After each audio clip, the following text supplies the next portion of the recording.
వర్తమానం మధ్యాహ్న వార్తలకు స్వాగతం. వార్తలు చదువుతుంది భాష. ఈరోజు వార్తల్లోని ప్రధానాంశాలు: పాలస్తీనా రాష్ట్రాన్ని గుర్తించిన ఫ్రాన్స్,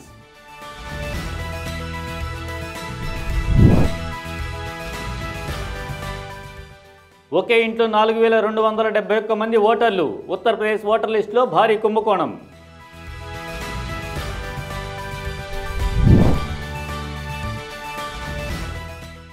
దేశవ్యాప్తంగా ఎస్ఐఆర్ చేపట్టేందుకు సిద్ధమైన ఎన్నికల కమిషన్.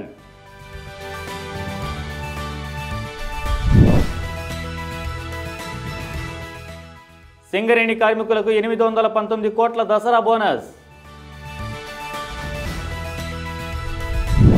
ఐక్యరాజ్యసమితి సమావేశంలో ఫ్రాన్స్ పాలస్తీనా రాష్ట్రాన్ని గుర్తించింది. ఇప్పటికే యూకే, కెనడా, ఆస్ట్రేలియా, పోర్చుగల్ గుర్తించగా త్వరలో మరో 10 దేశాలు గుర్తించే అవకాశం ఉందని పాలస్తీనీలు ఆశిస్తున్నారు. ఫ్రెంచ్ అధ్యక్షుడు ఎమాన్యుయల్ మాక్రాన్ మాట్లాడుతూ, ఇజ్రాయిల్ పాలస్తీనా శాంతి కోసం మా చారిత్రాత్మక నిబద్ధతలో భాగంగా ఈరోజు ఫ్రాన్స్ పాలస్తీనా రాష్ట్రాన్ని గుర్తిస్తోంది అని ప్రకటించారు. ఈ ప్రకటనకు సమావేశంలో ఉన్న 140కు పైగా నాయకులు చప్పట్లు కొట్టారు. యుఎస్ ప్రధాన కార్యదర్శి ఆంటోనియో గుటెరస్, పాలస్తీనీయుల రాష్ట్ర హక్కు ఒక బహుమతి కాదు, అది వారి హక్కు అని అన్నారు. అయితే ఇజ్రాయెల్ ప్రభుత్వం ఈ చర్య హమాస్ను ప్రోత్సహిస్తుందని ఆరోపించింది. ప్రస్తుతం ప్రపంచంలోని 3 పైగా దేశాలు పాలస్తీనా రాష్ట్రాన్ని గుర్తించాయి. 2 రాష్ట్రాల పరిష్కారమే మధ్యప్రాచ్య శాంతికి మార్గమని అంతర్జాతీయ సమాజం భావిస్తోంది. కానీ ఇజ్రాయెల్ ప్రధాని నెతన్యాహు ప్రభుత్వం దీనికి వ్యతిరేకంగా నిలుస్తోంది. ఉత్తరప్రదేశ్లో పంచాయతీ ఎన్నికల సిద్ధతలో ఓటర్ల జాబితాలో పెద్ద కుంభకోణం బయటపడింది. మహబూబాద్ జిల్లా జైత్పూర్ గ్రామంలో ఒకే ఇంటి చిరునామా కింద 4271 మంది ఓటర్లు నమోదు కావడం సంచలనంగా మారింది.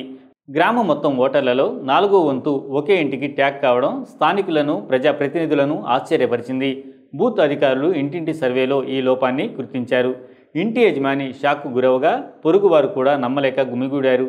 అధికారులు దీనిని క్లరికల్ లోపమని వివరిస్తూ 3 వార్డుల ఓటర్లను పొరపాటున ఒకే ఇంటికి జత చేశామని తెలిపారు. ఇంటి నెంబర్లు గ్రామాల్లో స్థిరంగా లేకపోవడం వల్ల డేటా ఎంట్రీలో తప్పు జరిగిందని చెప్పారు. ఇదే తప్పిదం సమీప పన్వారీలో కూడా బయటపడగా ఒక ఇంటిలో 243 మంది, మరొక దాంట్లో 185 మంది ఓటర్లు నమోదయ్యారు. ఏఐ ఆడిట్లో మహబూబాద్ జిల్లాలోనే 1,00,000కు పైగా నకిలీ లేదా అనుమానాస్పద ఓటర్లు గుర్తించబడ్డారు. జైత్పూర్లో 24,000, పన్వారీలో 22,000, ఇతర ప్రాంతాల్లో కూడా పెద్ద ఎత్తున తప్పుడు పేర్లు వెలుగులోకి వచ్చాయి. ఈ సమస్యను సరిచేయడానికి రాష్ట్ర ఎన్నికల కమిషన్ 272 గ్రామాల్లో ఇంటింటి తనిఖీ కోసం 486 మంది బిఎల్ఓలు, 49 మంది పర్యవేక్షకులను నియమించింది. ఈ ప్రక్రియ సెప్టెంబర్ 29 వరకు సాగి డిసెంబర్ 5న కొత్త జాబితా విడుదల కానుంది. నిపుణులు ఇలాంటి లోపాలు ప్రజాస్వామ్యానికి ప్రమాదమని హెచ్చరిస్తున్నారు. చిన్న తప్పిదాలు పెద్ద దుర్వినియోగానికి దారితీస్తాయి అని విశ్లేషకులు అంటున్నారు. ఆప్ నేత సంజయ్ సింగ్ దీనిని ఓటు దొంగతనమని విమర్శించారు. ఇలాంటి అక్రమాలు కొనసాగితే ప్రజాస్వామ్యం బలహీనపడుతుందని విశ్లేషకులు హెచ్చరిస్తున్నారు. సెప్టెంబర్ 30 నాటికి స్పెషల్ ఇంటెన్సివ్ రివిజన్ ఎస్ఐఆర్ కోసం సిద్ధం కావాలని భారత ఎన్నికల కమిషన్ రాష్ట్ర ఎన్నికల అధికారులను ఆదేశించింది. అక్టోబర్లో నవంబర్ మొదటి వారం వరకు దేశవ్యాప్తంగా ఈ ప్రక్రియ ప్రారంభించే అవకాశం ఉందని చెబుతున్నారు. న్యూఢిల్లీలో జరిగిన రాష్ట్ర ప్రధాన ఎన్నికల అధికారుల సమావేశంలో ఎన్నికల కమిషన్లోని ఉన్నతాధికారులు సెప్టెంబర్ 30 లోపు ఎస్ఐఆర్ కోసం సిద్ధం కావాలని ఆదేశించారని అధికారులు ధృవీకరించారు. 2008లో ఢిల్లీలో, 2006లో ఉత్తరాఖండ్లో, 2003లో బీహార్లో చివరిసారిగా ఎస్ఐఆర్ను నిర్వహించారు. మిగతా రాష్ట్రాల్లో ఈ ప్రక్రియను 2002 నుంచి 2004 మధ్య పూర్తి చేశారు. పలు రాష్ట్రాల సీఈఓలు ఇప్పటికే ఈ జాబితాలను వెబ్సైట్లలో అప్లోడ్ కూడా చేశారు. కాగా బీహార్ తర్వాత దేశవ్యాప్తంగా ఎస్ఐఆర్ను అమలు చేస్తామని ఈసీ ప్రకటించింది. ప్రతి రాష్ట్రంలో నిర్వహించిన తుది ఎస్ఐఆర్ ప్రకారం బీహార్లో ప్రక్రియకు సహజ కటాఫ్ తేదీని నిర్ణయిస్తారు. ఉదాహరణకు 2003 ఓటర్ జాబితాను రిఫరెన్స్ పాయింట్గా పరిగణిస్తున్నారు. బీహార్ కసరత్తు ముగిసిన తర్వాత ఎస్ఐఆర్ ప్రక్రియను దేశవ్యాప్తంగా విస్తరిస్తామని కమిషన్ ప్రకటించింది. కాగా అస్సాం, కేరళ, పుదుచ్చేరి, తమిళనాడు, పశ్చిమ బెంగాల్లో అసెంబ్లీ ఎన్నికలు 2026లో జరగనున్నాయి. బీజేపీకి లబ్ధి చేకూర్చడానికి లక్షిత ఓటర్లను ఏరివేయడానికే ఈ ఎస్ఐఆర్ను తీసుకొచ్చారని ప్రతిపక్షాలు విమర్శించాయి. దీంతో ఈ కేసు సుప్రీంకోర్టులో విచారణకు వచ్చింది. ఎన్నికల సమయంలోనే ఎస్ఐఆర్ను నిర్వహించాల్సిన అవసరం ఏమొచ్చింది అని ఈసీని సుప్రీంకోర్టు నిలదీసింది. చట్టవిరుద్ధంగా ఎస్ఐఆర్ ఉన్నట్టు తేలితే దాన్ని రద్దు చేస్తామని హెచ్చరించింది. బీహార్లో ఎస్ఐఆర్ ప్రక్రియ చెల్లుబాటుపై అక్టోబర్ 7న తుది వాదనలు వింటామని పేర్కొంది. ఈ కేసు విచారణ జరుగుతుండగానే అన్ని రాష్ట్రాల్లో ఎస్ఐఆర్ను అమలు చేయడానికి ఈసీ సమాయత్తం అవ్వడం చర్చనీయాంశంగా మారింది. సింగరేణి కార్మికులకు తెలంగాణ ప్రభుత్వం శుభవార్త వినిపించింది. ఏకంగా 819 కోట్ల వార్షిక దసరా బోనస్ను ముఖ్యమంత్రి రేవంత్ రెడ్డి ప్రకటించారు.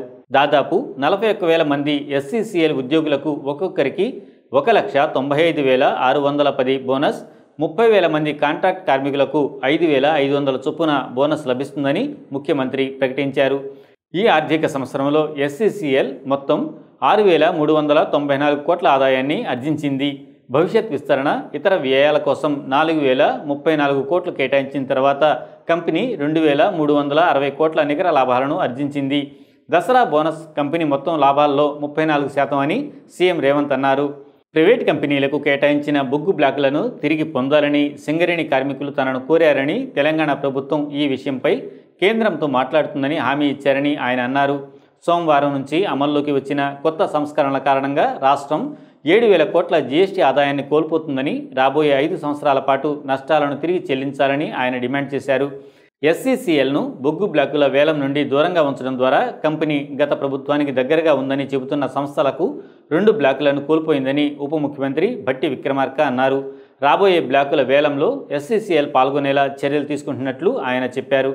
భవిష్యత్తులోనూ సింగరేణి కార్మికులకు అండగా ఉంటామని హామీ ఇచ్చారు. కోల్ ఇండియా నుంచి వచ్చే బోనస్ పంపిణీ దీపావళికి ఉంటుందన్నారు. లాభాల్లో కొంత మొత్తాన్ని భవిష్యత్ పెట్టుబడులకు కేటాయించిందని పేర్కొన్నారు. తెలంగాణ రాష్ట్ర సాధనలో సింగరేణి కార్మికుల పోరాటాన్ని చరిత్ర ఎప్పటికీ మరవదని సీఎం రేవంత్ అన్నారు. రాష్ట్ర సాధన ప్రక్రియలో ప్రత్యేక పాత్ర పోషించిన సింగరేణి కార్మికులను తమ పార్టీ, ప్రభుత్వం ఎప్పటికీ గుర్తిస్తూనే ఉంటుందని చెప్పారు. సింగరేణిని లాభాల బాటలో నడిపించేందుకు కార్మికులు ఎంతో కృషి చేస్తున్నారని కొనియాడారు. అందుకే సింగరేణి లాభాల్లో కార్మికులకు వాటాలు పంచాలని తమ ప్రభుత్వం నిర్ణయం తీసుకుందని వెల్లడించారు. కార్పొరేట్ కంపెనీలతో పోటీ పడేలా సింగరేణిని తీర్చిదిద్దుతామని సీఎం హామీ ఇచ్చారు. ఈ వార్తలు ఇంతటితో సమాప్తం. మరిన్ని విశేషాలతో మళ్ళీ మీ ముందుంటాం. లైక్ చేయండి, షేర్ చేయండి, సబ్స్క్రైబ్ చేయండి. వర్తమానాన్ని ప్రజల్లోకి తీసుకువెళ్ళండి. ధన్యవాదాలు.